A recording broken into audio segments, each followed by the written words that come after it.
Bonjour les amis Gémeaux, bienvenue sur votre tirage. Donc c'est pour la pleine lune du dimanche 4 juin. Comme d'habitude, c'est général, vous le savez. Vous écoutez surtout votre intuition et ce qui résonne pour vous. Si vous ne voulez pas écouter, ma foi, vous pouvez changer.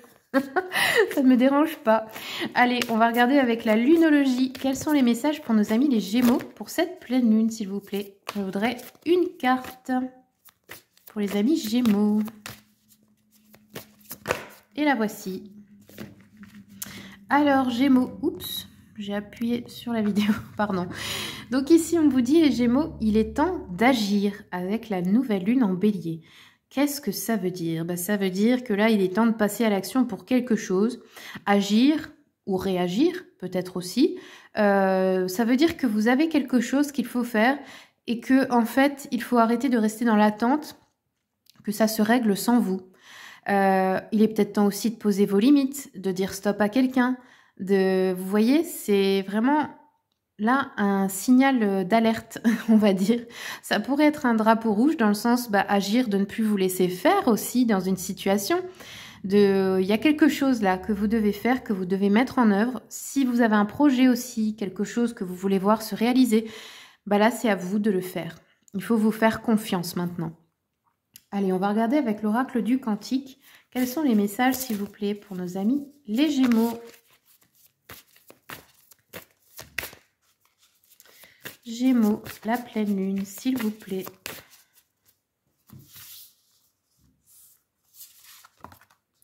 Alors, nous avons eu les maîtres ascensionnés. Donc, vous le savez, nous sommes tous connectés à un ou plusieurs maîtres ascensionnés dans notre vie. Sachez qu'avant tout, ce sont des énergies qui sont là oui, pour nous aider. Donc, si vous leur demandez de l'aide, si vous vous connectez à eux, vous le recevrez.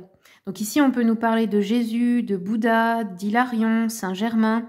Tous ces maîtres ascensionnés, bon, ils ne sont pas tous cités ici. L'énergie à laquelle vous vous connectez, qui vous parle, moi par exemple, c'est l'archange Saint-Michel, pour ceux qui connaissent chez les chrétiens.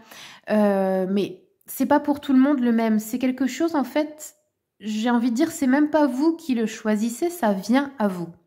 Par exemple, moi, je ne m'intéressais pas du tout aux archanges, etc. Et puis un jour, c'est venu à moi en vision. Et puis, depuis, j'y crois parce que je l'ai vu. Donc, je me dis, j'ai pas pu l'inventer. Donc, peut-être que pour vous, c'est un de ces maîtres ascensionnés. C'est peut-être Jésus, c'est peut-être Bouddha. Peu importe, en fait. Ce qui vous parle le plus, on vous dit en fait que vous êtes guidé, que vous êtes protégé, que vous êtes aidé par un maître ascensionné et que vous pouvez vous connecter à cette énergie si vous en avez besoin. Allez, on va continuer avec le Witchy Cauldron. Donc celui-ci, je vous le conseille fortement si vous avez envie de travailler votre intuition, d'apprendre le tarot, de vous tirer les cartes. Il est vraiment très bien. Par contre, il est en rupture de stock en ce moment, mais en français seulement, pas en anglais. Donc bon, vous verrez bien. Pour ceux à qui ça parle. Hop. Alors, qu'est-ce qu'on a? Ok. Bon, déjà, on a 2 oui et un peut-être. Qu'est-ce qu'on nous dit? On a une reine d'épée ici qui peut vous représenter. Si vous êtes une femme ou alors si vous êtes un homme, ça peut être une femme de votre entourage. Donc, le caractère de la reine d'épée, elle est très intelligente, très analytique, mais elle rigole pas. C'est un peu la main de fer dans un gant de velours. C'est la personne qui dirige, qui prend les décisions, et il n'y a personne qui vient lui marcher sur les pieds. Ça peut représenter une mère de famille, ça peut représenter une patronne, une grand-mère, enfin je sais pas, mais quelqu'un qui a de la poigne, vous voyez. Donc ici on nous dit qu'il y a une femme ici qui a une certaine perspicacité, une clairvoyance, quelqu'un qui a un jugement équitable. Ça peut être aussi une personne qui subit en ce moment une épreuve ou une perte. On nous dit que c'est une femme, en tout cas, qui est pleine de bon sens, intelligente, analytique, à qui vous pouvez demander conseil. Mais c'est peut-être vous aussi, parce qu'on vous a dit il est temps d'agir. La reine d'épée, c'est dans le sens de prendre des décisions ici, de trancher des situations. Ok, ça pourrait être aussi une avocate, par exemple, que vous auriez engagée. Ensuite, on a le hiérophante, qui nous parle ici de valeurs traditionnelles, de choses conventionnelles, de mariage, d'engagement, de religion, de croyances. peut-être aussi d'un partage de vos connaissances, peut-être aussi de groupes sociaux dont vous faites partie, que vous dirigez ou qui vous demandent conseil.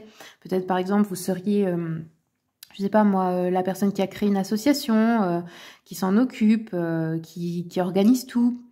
On nous dit que ça peut être aussi des personnes qui travaillent dans l'éducation ou dans l'éducation de vos enfants également, hein. On pourrait en fait avoir ici, comment dire, une question de faire respecter ses valeurs, ses croyances, vous voyez, et d'avoir peut-être envie aussi de les transmettre aux autres. Et ensuite, nous avons un 7 de bâton qui nous dit oui, qui nous dit, ah bah oui, c'est ça, de défendre ses convictions, de se battre, oui, c'est ça, c'est se battre pour faire valoir, bah oui, défendre ses valeurs, en fait, tout simplement, ou être protecteur aussi par rapport à d'autres personnes. Ça peut être aussi de se défendre dans un procès, dans une affaire, de s'opposer aussi à quelque chose qui ne serait pas juste envers vous. Et on vous dit ici, bah oui, vous allez tenir bon, vous allez avoir de l'endurance. Pour ceux à qui l'alchimie parle, on nous parle ici de la voie royale. On nous dit que vous voulez d'une certaine manière garder le contrôle et que vous allez vous affirmer dans une situation. Allez, on va terminer avec une carte de la voie des êtres stellaires. Donc celui-ci, bah, c'est la famille des étoiles. C'est pour les starseeds, je pense qu'il a été créé. On va demander un conseil donc de la famille des étoiles pour nos amis Gémeaux, s'il vous plaît. Alors, les Gémeaux, nous avons eu l'activation terrestre, lieu de pouvoir, ligne tellurique, confiance en votre guide. Donc ici, ce qui vous est conseillé, c'est d'aller dans des lieux qui sont sur des lignes telluriques. Par exemple, tous les temples religieux, que ce soit les chapelles, les églises, les mosquées, les cathédrales, les temples bouddhistes, peu importe, hein, même les anciens sites païens ou celtes, avec les pierres, etc., druidiques, eh bien, ils ne sont pas placés là par hasard. Ils sont sur des endroits telluriques de la Terre. C'est un peu comme l'endroit où tout est aligné, où il y a une connexion parfaite entre le ciel et la Terre. Et si vous allez sur ces lieux, ça active aussi quelque chose en vous. Donc là, s'il y a un lieu comme ça qui vous attire en ce moment, eh bien, il vous est conseillé d'y aller, rien que pour simplement réaligner vos chakras, pour vous sentir mieux, pour nettoyer votre énergie et peut-être aussi que ça activera en vous certaines mémoires. Voilà, amis Gémeaux, c'est tout ce que j'ai pour vous. Je vous remercie beaucoup pour votre écoute. Si vous voulez une consultation, mon mail est écrit en dessous de la vidéo. Et puis, bien comme d'habitude, je vous souhaite tout le meilleur.